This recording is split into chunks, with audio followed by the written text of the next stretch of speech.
नमस्कार। आप देख रहे हैं क्यूवाइब और मैं हूं प्रवीण झा।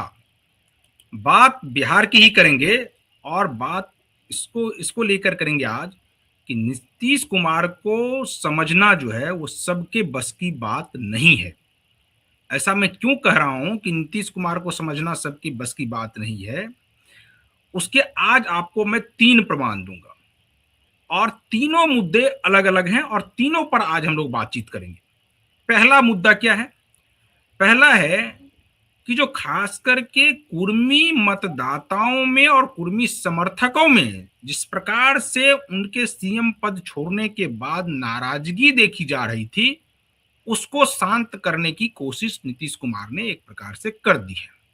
और वो ये है कि श्रवण कुमार को उन्होंने विधायक दल का नेता चुन लिया। पहली तो ये खबर है। दूसरी खबर है कि निशांत कुमार 3 मई से यात्रा निकालने वाले हैं पूरे बिहार में और उस यात्रा में वो ना सिर्फ कुर्मी मतदाताओं को एकजुट करने की कोशिश करेंगे, बल्कि वो अपने पिता के पद चिन्हों पर भी चलने की कोशिश करेंगे। और उसके सहारे ये जो 2 मुद्दा है, इसी के सहारे तीसरा मुद्दा जुड़ता है। और तीसरा मुद्दा क्या है? हालांकि उसकी घोषणा 2 दिन पहले हो गई। और घोषणा क्या हुई? घोषणा ये हुई, यानी कल हुई 20 तारीख को। घोषणा क्या हुई कि 200 सीटों पर नीतीश कुमार ने कहा है कि 200 विधानसभा सीटों पर, यानी 243 के विधानसभा में 200 सीटों पर जेडीयू को मजबूत किया जाए। यानी कि क्या एकला चलो की राह पर नीतीश कुमार चल रहे हैं? क्या पार्टी को इस रूप में और मजबूत करना चाहते हैं कि आने वाले समय में उनको किसी की जरूरत ना पड़े, वो अपने बलबूते ही सरकार बनाने की स्थिति में हो या अधिक से अधिक सीट पर चुनाव लड़ने की स्थिति में हो? तो आज इन तीनों मुद्दों पर चर्चा करेंगे और इस चर्चा में हमारे साथ वरिष्ठ पत्रकार संजीव प्रियदर्शी जी जुड़े हुए हैं। संजीव जी, आपसे जानने की कोशिश करेंगे। आज हम लोग 3 मुद्दे पर चर्चा करेंगे। उसमें पहला मुद्दा जो है कि क्या कुर्मी मतदाताओं को शांत करने की कोशिश नीतीश कुमार के मन में चल रही थी, क्योंकि जिस प्रकार से नीतीश कुमार ने पद छोड़ा था, सीएम का पद, उसके बाद जो कुर्मी मतदाता हैं उनमें काफी नाराजगी देखने को मिल रही थी। क्या लगता है कि श्रवण कुमार के को बना देने के बाद कुछ उनके मतदाताओं में वो उनका गुस्सा शांत हुआ होगा? जी नमस्कार प्रवीण जी, और आपके दर्शकों को भी मेरा नमस्कार। निश्चित रूप से देखिए, नीतीश बाबू के हाथ में लंबे समय से बिहार की कुर्सी थी और नीतीश कुमार सबको साथ लेकर चल रहे थे और अभी भी चलेंगे। वो किसी एक जाति से जुड़े हुए नहीं है। अगर हम उनको केवल एक जाति से जोड़ देते हैं तो उनके विशाल कद को और जो उनकी एक समदर्शी स्वभाव है और सामाजिक न्याय के सच्चे प्रतीक के रूप में जो उनकी भूमिका रही बिहार को आगे बढ़ाने में, उनको हम लोग कट शॉर्ट कर देंगे। अगर उनको किसी एक ही जाति से जोड़ के देखें तो वो गलत होगा। लेकिन फिर भी राजनीति में जाति है कि जाति नहीं, जाति है कि जाति नहीं। क्योंकि देखिए, कुर्मी समाज के भी मानसिकता में था कि इतने लंबे समय तक सीएम की कुर्सी उनके पास रही और जब सम्राट जी सीएम बने तब भी उन्होंने ये सोचा कि चलिए हमने कुछ समाज को कुछ न कुछ जो कर्ज था लंबे समय का वो अदा कर दिया। त्रिवेणी संघ का भी एक कर्ज था, वो भी अदा हो गया। लेकिन जब 2 डिप्टी सीएम की घोषणा हुई, और क्योंकि निशांत की के डिप्टी सीएम की घोषणा का अनुमान लगाया जा रहा था, वो तैयार नहीं हुए या नीतीश जी तैयार नहीं हुए। उसके बाद जो 2 डिप्टी सीएम बने, विजेंद्र बाबू और विजय चौधरी, इनमें से कोई भी कुर्मी समाज से नहीं है। तो एक अचानक अगर आप सत्ता के शिखर पर हो और वो मानसिकता पूरे समाज में कलेक्टिव विजडम है कि सीएम हमारी जाति का है और अब ना सीएम उनकी जाति कुर्मी समाज से है, ना 2 डिप्टी सीएम कुर्मी समाज से है, कोई मिनिस्टर का शपथ ग्रहण ही नहीं हुआ, तो एक बेचैनी थी, उसको हम लोग बेचैनी कह सकते हैं। और एक मन ही में सवाल था कि आखिर ऐसा क्या हुआ कि कुर्मी समाज का कोई भी व्यक्ति ना उप मुख्यमंत्री बनाया गया, ना अभी तक किसी के मंत्री पद की शपथ ग्रहण समारोह में हो सकता है आगे चलकर हो। अब वैसे भी जेडीयू से तो नीतीश जी रहते थे और पीछे से श्रवण जी रहते थे। हम्म इसके अलावा कोई कुर्मी तो मंत्री रहता नहीं था जेडीयू से। तो हम्म मुझे लगता है कि वो सब चीजों को भांप कर, महसूस कर, कार्यकर्ताओं की एक बेचैनी।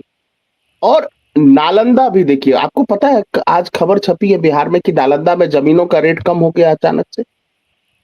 हम्म यानी नालंदा राजगीर के लोगों को लग रहा है कि हम्म नीतीश बाबू के मुख्य धारा यानी मुख्यमंत्री नहीं रहने पर नालंदा का विकास कम हो जाएगा। और ये खबरें हम्म, छप रही वहां पे। और इससे जमीन के रेट घट गए, क्योंकि वैसे भी नालंदा का महत्व तो कभी कम होने वाला नहीं है, लेकिन एक बिल्कुल। भावना होती है। तो श्रवण हम्म बाबू कुर्मी समाज से भी हैं, हम्म अनुभवी भी हैं, नालंदा से भी हैं और नीतीश जी के विश्वास प्राप्त भी हैं। और हम्म उनको, चाहे वो ललन सिंह हो, चाहे संजय झा हो, चाहे मनीष हम्म कुमार वर्मा हो, चाहे आरसीपी सिंह हो, उनको हम्म, कोई इग्नोर नहीं कर सकता श्रवण कुमार को। तो एक ही बिल्कुल। तीर से कई निशाने साधे गए हैं। और मुझे लगता हम्म है कि सही फैसला है। देखिए, लंबे समय से उन्होंने जेडीयू की सेवा की, लंबे हम्म समय से नीतीश जी के यस्मिन बने रहे, कभी उन्होंने कोई हम्म बगावत नहीं किया, जो आला कमान का निर्देश था उसका पालन किया। और हम्म देखिए, बहुत सारे नेता होते जो आला कमान के इर्द गिर्द रहते हैं, लेकिन कभी वो इलेक्शन नहीं जीत पाते। लेकिन श्रवण कुमार लगातार चुनाव जीतते बिल्कुल। रहे, एक के एक बाद एक कई चुनाव जीतते रहे। तो जनता से जुड़ाव, एक जो उनका, देखिए एक छवि और है उनकी कि ग्रामीण समाज के नेता के रूप में उनको लोग देते हैं कि धोती पहनते हैं। अब आजकल धोती पहनने वाले बहुत कम नेता हैं, अधिकतर समय उनको धोती पहने हुए देखा जाता है, कभी कभी पैजामा बिल्कुल। कुर्ता भी पहन। तो एक ग्रामीण समाज की भी झलक उनमें दिखती, कृषक समाज की भी झलक दिखती है। तो मुझे लगता हम्म है कि बहुत सारे गुण उनमें हैं। और उन गुणों की वजह से उनको, उन पर पार्टी ने और नीतीश नहीं, जी ने भरोसा। आपको आपको क्या लगता है कि नीतीश कुमार के मन में क्या चल रहा है? क्यों नीतीश कुमार, आपने कहा भी पहले कि वो एक बैलेंस करने की भी कोशिश करते हैं, और ये बैलेंस जो है उनको ये लग रहा है कि अगर इस प्रकार से, खास करके अगर श्रवण कुमार को बना देते हैं तो एक तो बैलेंस भी हो जाएगा, और दूसरी नाराजगी जो है खास करके उनके कार्यकर्ताओं के बीच। और सबसे बड़ी बात ये कि जाति समूह से जिस जाति से खुद मुख्यमंत्री, पूर्व मुख्यमंत्री नीतीश कुमार आते हैं, उनको लग रहा था कि वो जो उनका कोर वोटर है वो कहीं ना छिटक जाए। हालांकि ये बहुत कम संभावना है कि नीतीश कुमार को छोड़ करके कुर्मी वोटर कहीं जाए, लेकिन इसके बावजूद अगर 1% भी उनके मन में ये शंका उत्पन्न हुई कि कहीं कुर्मी वोटर छिटक ना जाए, इसलिए श्रवण कुमार को बना दिया गया। क्योंकि ये चर्चा बीच में ये खत्म हो गई थी कि श्रवण कुमार को बनाया जाएगा, श्रवण कुमार मंत्री बनेंगे लेकिन विधायक दल के नेता बनेंगे, ये चर्चा बीच में हट गई थी। क्या लगता है आपको कि ये नीतीश कुमार के मन में चल रहा था और इसीलिए श्रवण कुमार को आगे किया गया? नहीं, मेरा इसमें कुछ और मानना है। देखिए, श्रवण हम्म कुमार रहे ना रहे, नीतीश जी के नाम पे मुझे लगता है जो उनका 17 से 18% डेडिकेटेड वोटर है, वो देगा हम्म ही उनको। नीतीश को भी देगा, निशांत को भी। केवल एक गड़बड़ी हो गई थी जब 2020 में चिराग की मॉडल की वजह से उनकी सीटें घटी थी। इसके अलावा आप देखिए उतना वोटिंग परसेंटेज बरकरार रहता है नीतीश जी हम्म का। लेकिन देखिए सबसे बड़ी बात है कि जब वफादारी का इनाम विजेंद्र बाबू को मिला, हम्म, वफादारी का इनाम विजय चौधरी को मिला, तो आखिर श्रवण बिल्कुल। कुमार का क्या कसूर था कि उनको वफादारी का इनाम ना मिलता। तो एक हम्म नेचुरल लॉ ऑफ जस्टिस के तहत नीतीश जी ने सोचा कि सबको हम्म, वफादारी का इनाम दिया तो श्रवण बाबू को क्यों ना दिया जाए। तो और ये बिल्कुल। हक भी बनता था उनका। और मुझे लगता है हम्म कि थोड़ा निश्चित रूप से नाराजगी होगी लव समाज में। और खास हम्म करके, और एक देखिए, एक प्रतिनिधित्व ये भी देखिए कि सीएम हो गए अंग क्षेत्र के, हम्म दो डिप्टी सीएम में, एक मिथिला क्षेत्र के हो गए, दूसरे कोसी क्षेत्र के हो गए। और मगध जो हम्म, सत्ता के केंद्र में इतने साल से था, वो हाँ, अचानक जो वो है वो गायब हो गया था सीन से। गायब हो गया। तो वो मगध का भी प्रतिनिधित्व जरूरी है। और हो हम्म सकता है कि मगध या भोजपुर में से ही किसी को स्पीकर भी बनाया जाए। तो एक हम्म बैलेंस क्षेत्रीय संतुलन भी रखना जरूरी होता है। और मुझे लगता है कि अभी वर्तमान में जो सरकार का स्वरूप है, उसमें हम्म श्रवण कुमार हर लहजे से फिट थे। और देखिए उनके पास क्या है, वो संसदीय कार्य मंत्री भी रह चुके हैं लंबे अरसे तक। हम्म तो उनको पार्लियामेंट्री डेमोक्रेसी की अच्छी खासी एक समझ भी है। और बिल्कुल। चूंकि अब नीतीश जी अधिकतर जाएंगे तो राज्यसभा की बैठक में जाएंगे, दिल्ली हम्म पार्लियामेंट में जाएंगे। तो बिहार में भी तो संभालने वाला होना चाहिए। तो इस बिल्कुल। लिहाज से, और वो सारे विधायकों को अपने इर्द गिर्द रखेंगे, निगाह रखेंगे सारे विधायकों पर, कोई इधर उधर ना करे। वैसे मुझे लगता है हुँ। सम्राट चौधरी और बीजेपी का ये है कि जेडीयू जितनी मजबूत रहेगी उतना बढ़िया है।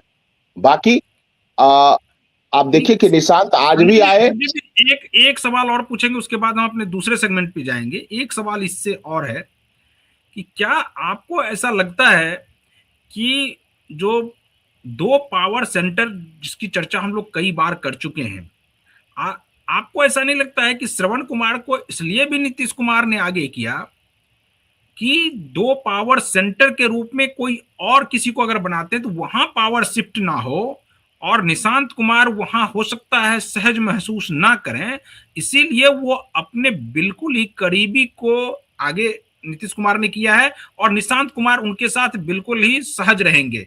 ये भी एक हो सकता है क्या नीतीश कुमार के मन में ये चल रहा हो कि उनको ही आगे किया जाए, दूसरे को नहीं तो दो पावर सेंटर हो जाएंगे और फिर निशांत कुमार को बार बार उनके पास जाना होगा।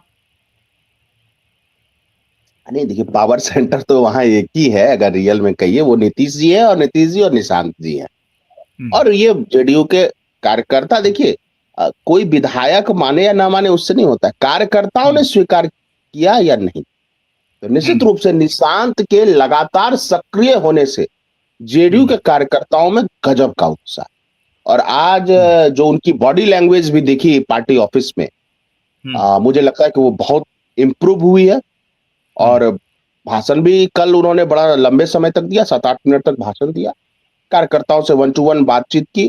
और 3 तारीख से जब वो निकलेंगे बिहार की यात्रा पर, मुझे लगता है कि वो जेडीयू के लिए एक ऐतिहासिक दिन होगा, और नीतीश जी के लिए भी ऐतिहासिक दिन होगा, क्योंकि उनके मन में कहीं ना कहीं अंतर मन में एक चिंता तो थी कि जेडीयू का क्या होगा।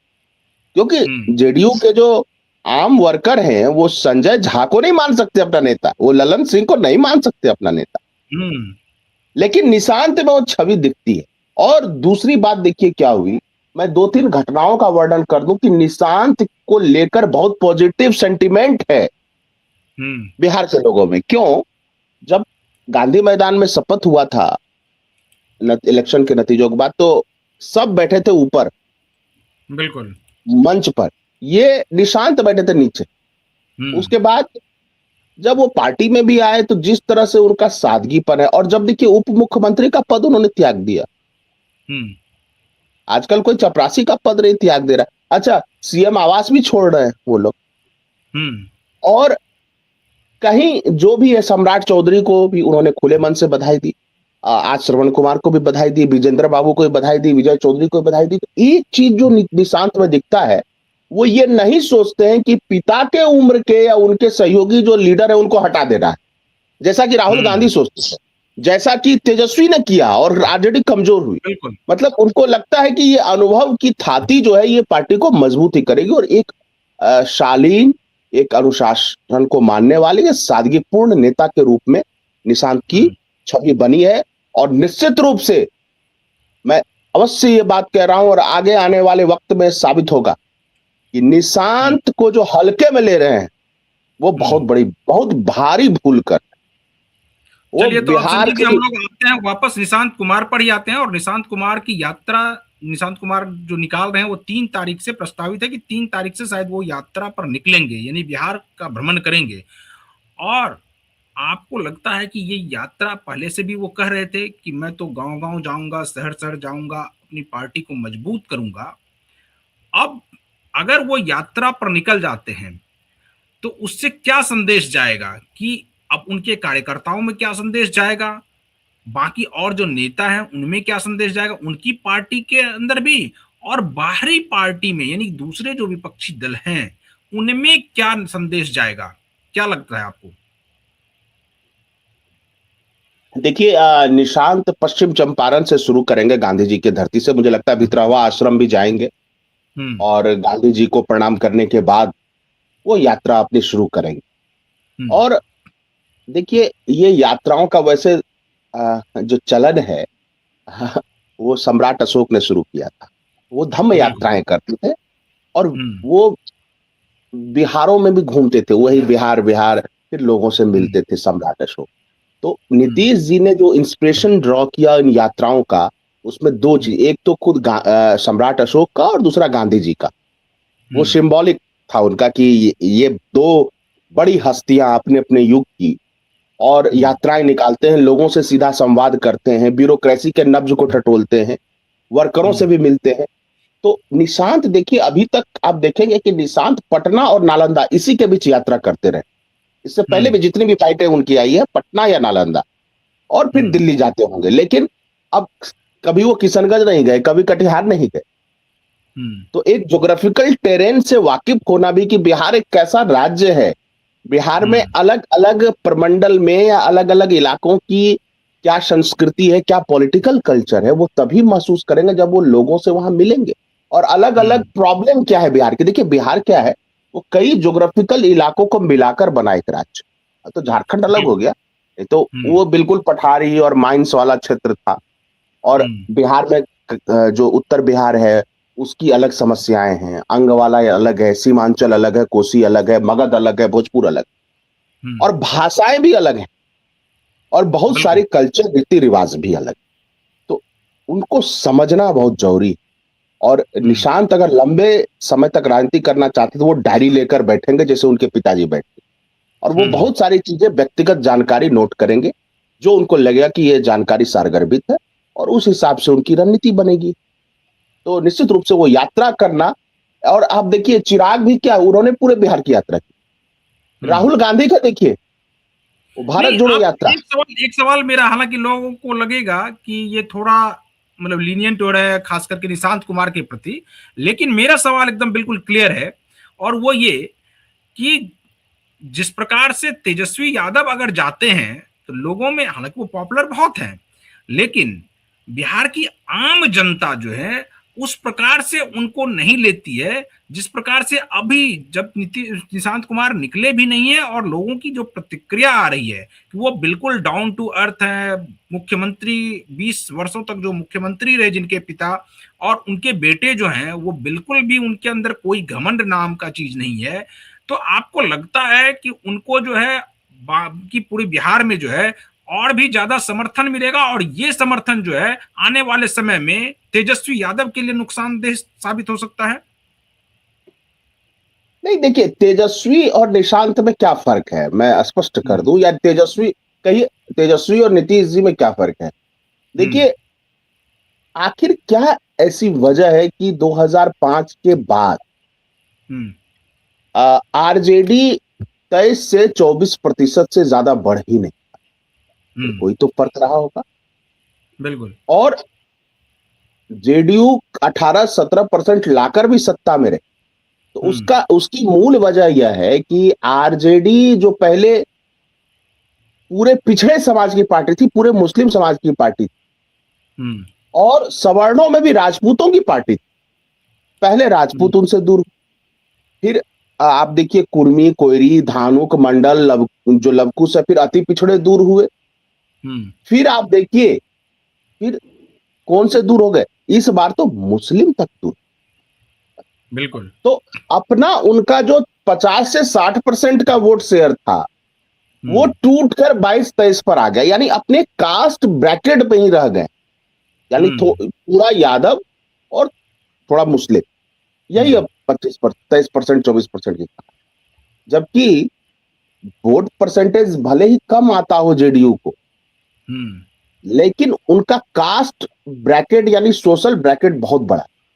उनको अति पिछड़ा का भी मिलता है, लवकुश का भी मिलता है, सवर्णों का भी मिलता है, और सवर्णों में भी सभी जातियों का मिलता है। ये एक फर्क है, और उस चीज को ना आरजेडी ये समझ पाई, या तेजस्वी समझ नहीं पाए, और उनके जो सलाहकार हैं जिस पिच पर बैटिंग करते हैं बार बार आके, वो फिर वो अगड़ा बनाम पिछड़ा की गोलबंदी करने लगते हैं। आप देखेंगे जब भी इधर भी बाबा साहब की जयंती हुई थी तो पूरा अगड़ा बनाम पिछड़ा कार्ड खेलने लगे।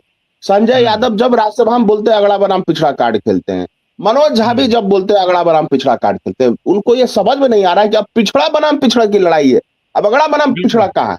तो जो सिनेरियो बदला है बिहार का, उससे अब संजय यादव को मैं क्या दोष दूं, वो हरियाणा के हैं, वो क्या बिहार की राजनीति को समझेंगे। तो 90 के दशक के माइंडसेट से आरजेडी लीडरशिप आज तक बाहर नहीं निकल पाई। अब अगड़ा बनाम पिछड़ा नहीं है, अगड़ा अब नहीं है बिहार की सत्ता में, अगड़ा तो और ये कहीं सीन में ही नहीं है। कहीं सीन में ही नहीं है। और ये बात राहुल गांधी तक नहीं समझ पाए, या उनको किसी ने समझाया नहीं तेजस्वी ने, कि आपके साथ जो अलायंस इसलिए हुआ है बिहार में कांग्रेस के साथ कि वो थोड़े सवर्ण वोट लाए महागठबंधन की तरह।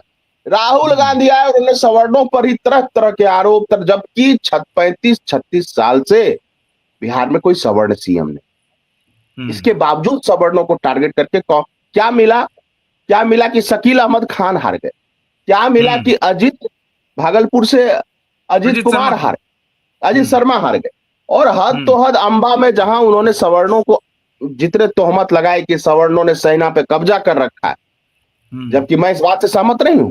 सेना में अगर सवर्णों का जितना बलिदान है, अहिरवाल और महारों और साउथ इंडिया के भी वीर योद्धा और नॉर्थ ईस्ट के भी हमारे महान ट्राइब्स का भी उतना ही बड़ा योगदान है, उनकी भी उन्होंने भी उतनी ही शहादत दी है, वीर गति को प्राप्त किया है भारत माता की रक्षा के लिए। सबने रक्षा किया है, किसी एक जाति ने भारत की रक्षा नहीं की। बहुत आफत आई है भारत, तो किसी एक जाति को, अच्छा इस हिसाब से वो क्या कर रहे हैं, दूसरे तमाम जातियों को क्या कह रहे हैं राहुल गांधी, ये तो सेना में आते ही नहीं, जबकि उनके पास फैक्चुअली आप देखिए हर तीसरा शहीद यादव समाज से आता है, हर तीसरा शहीद यादव समाज से। तो आप यादव समाज के योगदान को कम करके दिखा रहे हो, आप महारों के योगदान को कम करके दिखा रहे हो, आप जाट गुजर को कम करके दिखा रहे हो, आप साउथ इंडिया के इतने रेजिमेंट हैं उसको कम करके दिखा रहे हो, नॉर्थ ईस्ट के ट्राइब्स को कम करके दिखा रहे हो, और खुद अपने ही पैर पर कुल्हाड़ी मार रहे हो बिहार में जाके। तो ये अंतर है कि, और वो अंबा से वो उनके राजेश राम जो प्रदेश अध्यक्ष थे वो भी हार गए, सोचिए, जहां पे उन्होंने भाषण दिया। तो राहुल गांधी भी दिशाहीन है और तेजस्वी भी दिशाहीन है। उनको एक, हाँ, वो मिसाइल तो बहुत तेजी से जाती है, लेकिन वो दिशाहीनता इतनी ज्यादा है कि जाना चाहिए उत्तर, जाती है पश्चिम।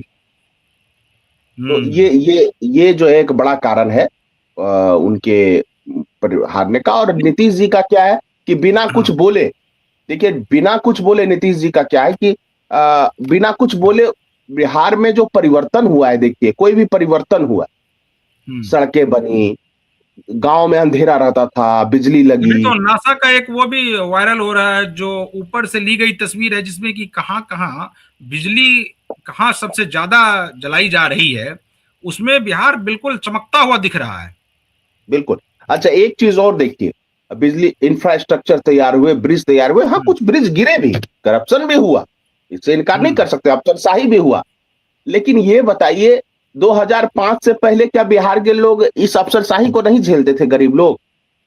क्या पुल बनते ही नहीं थे तो टूटते कहां से? पुल बनते ही नहीं थे, टूटते कहां से? तो और सबसे बड़ी बात है कि सामाजिक परिवर्तन, जो आधी आबादी थी वुमेन, जो बिल्कुल बिहार की महिलाएं लड़कियां घरों में रहती थी, उनको इसलिए पाल पोस के बढ़ाया जाता था कि दहेज देकर इनकी शादी करा देनी।